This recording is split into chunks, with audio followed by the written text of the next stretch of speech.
Right then folks, welcome back to the channel. In today's video, the first of 3 in this series, is going to be about road positioning. Now the theme of this video in relation to road positioning is using it for country roads. Which position in the road should you be, and especially on the approach to bends? Stay tuned. So, road positioning. We're going to have 3 areas or 3 positions in the road. Position 1 is where the near side tyre of a car would be, so just left of centre. Position 2 is centre of your lane, and position 3 is where the offside tyre of a car would be. So position 1 is not really close to the gutter or the verge, it's just where that near side tyre of a car would be positioned, and position 3 similarly is not out onto that white paint, it's just right of centre, so where that offside wheel of a car would be, so still leaving you a little bit of space between you and the verge, or a bit of space between you and the centre of the road. So positions 1, 2 and 3. So typically we use position 1 for a right hand bend, as that gives us a view around the bend, an increased view. And we typically use position 3 for a view for a left hand bend. So in this instance we've got very handy a left hand bend here. On the approach I would be in position 3 on the approach, but there are certain circumstances where I would move away from position 3. I would give up that view, and that is for safety. I'm going to put a diagram on screen for you now. It's a little triangle, and you'll notice that the biggest segment is safety, the middle portion is stability, and the smallest portion is the view. This diagram is to really drum home the point that safety is paramount importance. It is the most important thing. So you must be willing to give up the view for safety. So if there was an oncoming car, then you would give up that position 3 and perhaps move back into position 2, centre of your lane. Similarly, if you're in position 1 for a right hand bend and you notice a hazard on your left hand side, your near side, you may come away from position 1 and back into centre of your lane, position 2, because of that hazard. So always be prepared to give up your position in the road, even though it is giving you an advantage in view, but you must be prepared to give it up for safety. So we're going to demonstrate that now on this really nice country road. This is out the Strathdon Road towards the Leski Centre, so it's right on my doorstep. Really handy. Now folks, I've lowered my screen down a little bit for you. So in the last couple of videos, a couple of folks were commenting that they felt it was a little bit harder to see through the screen, so hopefully this view is a little bit better at positioning for country roads. So this is a first in a 3-part series. In part 2 we'll look at positioning for very small thin country roads, and in part 3 we're going to have a look at road positioning in towns and cities. Okay, so when you're moving from position 2 into 3, do a little mirror check, make sure it's clear to move. So get into the habit of checking your mirrors when you're moving position. So mirror, I'm going to move across into position 1 where that near side tyre of a car would be. That's going to open up my view, give me a nice line around the corner. Mirror check over into position 3 for the left hand bend, maintaining position 3. Now if the bend was, let's say, a left hand bend and it's quite a blind bend, then I would, as I'm tipping in for the corner, I would move from position 3 into position 2. So I'm anticipating anybody coming around the corner, and that's not leaving me hanging out in position 3 for a left hand bend, which we'll demonstrate shortly. There's a couple of good tight left hand bends coming up. So into position 1, that's going to give me an increased view for this bend, but I've noticed there's a hazard sign here. What is that saying? It's saying that there's a right hand bend with a junction on the near side. So actually I'm going to do a mirror check over into position 2, so I'm keeping my safety bubble of space away from that junction in case there was somebody going to poke their nose out, but today there's nobody there, so that's fine. Mirrors back into position 1, try and give me that increased view. So notice my position, I'm pretty much where the left tyre of a car would be. I'm not right next to the grass, it's just left of centre. So it's essentially, if you had a halfway point between the centre of your lane and the verge, halfway between there would be your position 1. And similarly, halfway between the centre of your lane and the white line that divides the road, halfway between those 2 points is your position 3. Okay, so mirror check, I've moved over to position 1 for this right hand bend. It's going to give me that nice line around the bend and more of a view. Mirror check, over to position 3. We're going to try and link the bends together. So it should be a nice smooth motion from 1, 2 and 3. Smooth transitions. So staying in position 3, looking as far as I can see. Taking in all my information. Watching where the hedges go, the tree line goes. That'll help me ascertain which way the next bend is going as well. Staying out in position 1 for this right hand bend, quite a gentle bend. Mirror check, over to position 3 for that left hand bend. Mirrors over to 2. So if there's an oncoming vehicle, folks, I would suggest keeping that safety bubble of space.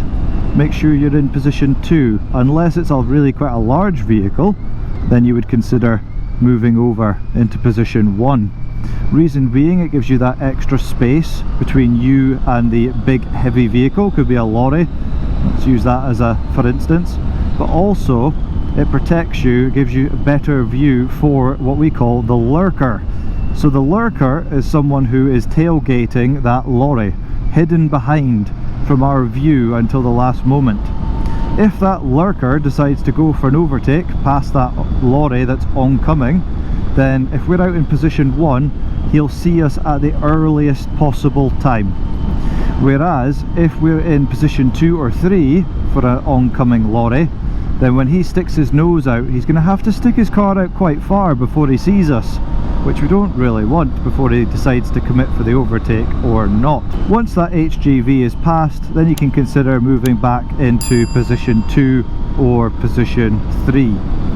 Now typically our sort of, if you'd like to use the word default riding position, is actually position 3. Okay, so position 3, being just right of centre there, will give us a nice good view along the road. So if we were going down a straight bit of road, position 3 would be my default riding position. But I don't want you to think of these as set rules, folks. It should be a fluid movement.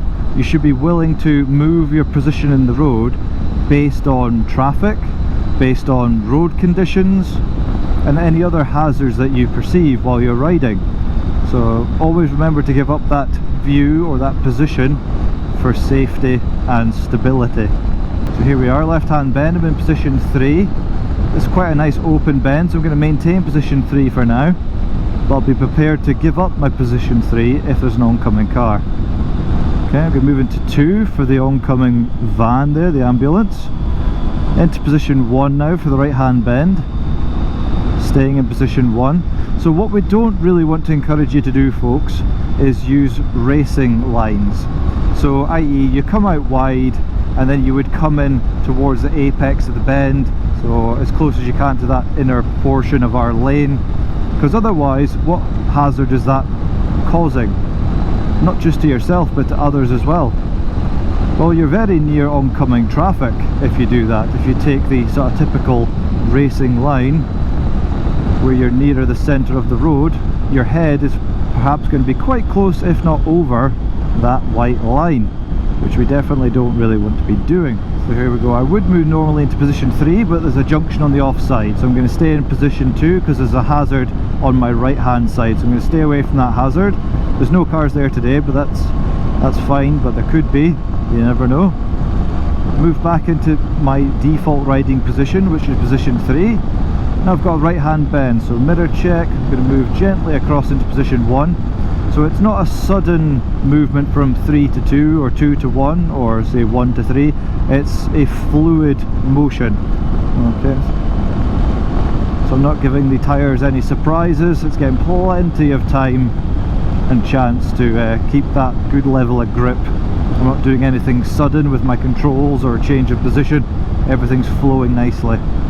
Got a junction on the near side, staying away from that junction in position 2, and that's a good idea because that junction's quite hidden, so I wouldn't actually see if there was a car there until the very last moment.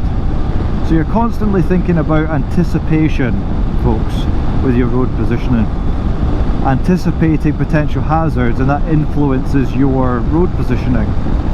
So as part of the backbone to advanced riding is something called IPSCA, Information, Position, Speed, Gear and Acceleration. So you're constantly taking in that information, which then changes your position in the road, which alters your speed, your gear and the amount of acceleration or throttle that you're going to be using. Okay, so looking far off into the distance, I'm not just looking for my next position, but I'm thinking about my position after the next one. So I'm in 3 at the moment, mirror check, over to 1, staying in 1 for now. There's no point coming back over to 2 or 3 because there's another right hand bend here. Now there's going to be a left hand bend, so I'm going to check my mirrors, move across. I've got a junction on my offside, so I'm going to go more into kind of position 2. Also got some wildlife there, just keeping an eye on that. There's a lot of pheasants around in Scotland at the moment. Okay, so back out into position 3. Staying in position 3, here's a right hand bend, so mirror check, have a look, over it to 1, maintaining position 1 for the bend. Now over to position 3 with a mirror check. So you get a really nice line around these bends by doing this, folks, and a safer line to use as well. So here's an instance of a bit more of a blind corner. So as I tip in, I'm going to tip from 3 into 2. So 3 into position 2 for the blind bend.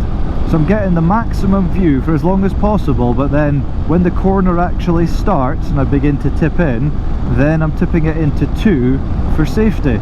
So if anything comes flying around that corner and cuts the corner on that blind corner, then I've already anticipated that by moving from position 3 into position 2. So I've relinquished that view for safety. But if the view's fairly open and you can see reasonably well around it, then you can hold position 3 until there's a reason to actually change. So you might maybe see through the trees that there's somebody coming in the opposite direction. Then again, you would relinquish position 3, give up that view and move for safety and stability over into position 2. This is something that'll take a little bit of practice, folks. It might feel a little bit alien to some of you to begin with, especially if you've been taught to stay centre of your lane at all times. But you will find, try this out at slower speeds first to see how it affects your view, and then as you get more confident with it, you can then build on that confidence and get your speed back up to where it normally would, and even potentially a little bit more than you maybe normally would. Maybe you're quite a hesitant rider and you take all the corners really slowly. Well, by increasing your view and getting that nice line around the corner, hopefully it'll help you to build up that confidence for bends, so you don't have to trundle away really slowly for all the bends because you're not quite sure how to take them. But just remember to keep your chin up, your eyes high up, scanning off into the distance. Take the information in early, so then you're not seeing everything late. So I'm looking as far as I can possibly see and then reeling the information back towards me and then casting my eyes back out again. Now what if you come up to, say, like a blind summit, folks? You've got a really steep hill, you can't see over the top of it. What do you do then? Well, a good idea would to be in position 2. So position 2 will give you the best of both worlds, so that you get a bit of a safety bubble between you and oncoming vehicles when you go over that hill, but also in case there's anything on the near side, on the left hand side. Say for instance there might be a pedestrian or a cyclist or maybe some dead animal perhaps on the left hand side of the road just as you come over, so it can protect you from that. But that changes a little bit when we're on narrow thin roads, which we'll cover in a later video. So for blind summit, folks, position 2, centre of your lane until you're over that hill, over that blind summit, and then you can change your position after that depending what you need. So this is an extra tool for your toolbox, folks. Don't view them as a set of rules that you know, thou must be in position 3 for a left-hand bend, and thou must be in position 1 for a right-hand bend. Again, like a lot of things in motorcycling, folks, it depends. It depends on your circumstances that you're in, you know, the hazards that you have, the traffic, road conditions, animals. All these things need to be factored in to your choice of which position that you choose. But generally speaking, what we're aiming to do is position 1 for a right hand bend and position 3 for a left hand bend. So generally that is our aim, but just be prepared to change that up, be adaptable in your riding. So maintaining position 3 here, into position 1, staying in position 1, holding, being patient, holding. I'm also using my limit points. If you haven't checked that video out, check out that video on limit points and how to use them. Down to 40 miles per hour, drop a gear, bang on 40 as we cross the line. Excellent. Maintaining position 3 for that increased view. So you can still use your positions 1, 2 and 3 in these slower speed areas, but just be aware that if you have traffic behind you, especially in slow speed areas, that they don't misinterpret your positioning. So if I had traffic behind me that was following behind, if I moved over, say for instance, into position 1 for an upcoming right hand bend, the people behind me might take that as a little welcome message on the back of my helmet to say, yeah, you come and overtake me, help yourself. So that has happened. I know that's happened to folks in the past. So just be careful. That's what that rear observation is also for, as a fellow rider. You know, just be careful when you choose to move positions in the road. Think about the message it's going to send to the traffic behind you. Do they think you're pulling in to let them overtake? In that scenario, if you were in a slow speed area like this and I had traffic behind me, I'd probably be more inclined to stay centre of my lane, position 2, so that I don't send any messages to the folks behind me. But because there's nobody behind me at the moment, I can utilise positions 1 and 3 a little bit more. But once you're up to those faster speeds, you know, you're up to your 50-60 miles per hour on those country roads, then that's where the positioning really comes into its own to help you with that view. So hopefully that video has helped you there, folks, on positioning. Give that a try and see what you think. Let me know in the comments box below how you got on using positions 1, 2 and 3 on a country road. See how it helped you. Be really interested to hear if you found it's helped your riding to see things earlier and also helped your line around the corners. So that's what we're trying to do in this channel, is encourage you to increase your knowledge and your skill so that you can be even more comfortable and more confident on your motorcycle, as opposed to being hesitant. But also you might be of the mindset that you quite like going fast and using the racing line. So though I know we don't buy these things to trundle away at 10 miles per hour, folks, I know we all do like a little bit of zipping around on our motorcycles, of course we do. But what line we choose on the road, especially for road riding, is very important. Unlike a track where you've got nice wide tracks, they've got runoff areas, they've got medics on standby. You know, we don't have these things on these tight country roads. If I make a mistake and there's an oncoming car, then I'm going to end up in hospital or worse. So I would please urge you, don't use the racing lines typically used on racetracks for road use. Hence why I'm showing you these positions. Positions 1, 2 and 3 for the corners. So notice here I'm staying out wide for that corner. Yeah. So right hand bend, position 1, staying in position 1 as I go round. And that's keeping me away from any oncoming traffic as well, and increasing my view. So my head's not tipped over this white line like this as I go around right hand bends. This is what typically a lot of riders would do, wouldn't they? They would come out to the widest point, yeah, and then you would tip it in for here, over to that white line, and if that was a really tight bend with an oncoming car, then you're going to give the oncoming car an absolute heart attack, and you probably will as well. So take that kind of riding to the tracks, folks. I know it's probably not going to be the most popular thing I've ever said to some of you, but please do take those racing techniques and lines to the track. By all means, go and have lots of fun doing it there. but don't use those type of racing lines on public roads. Alright folks, so take care, be good, keep it rubber side down, and I shall see you in the next one. Take care, bye for now.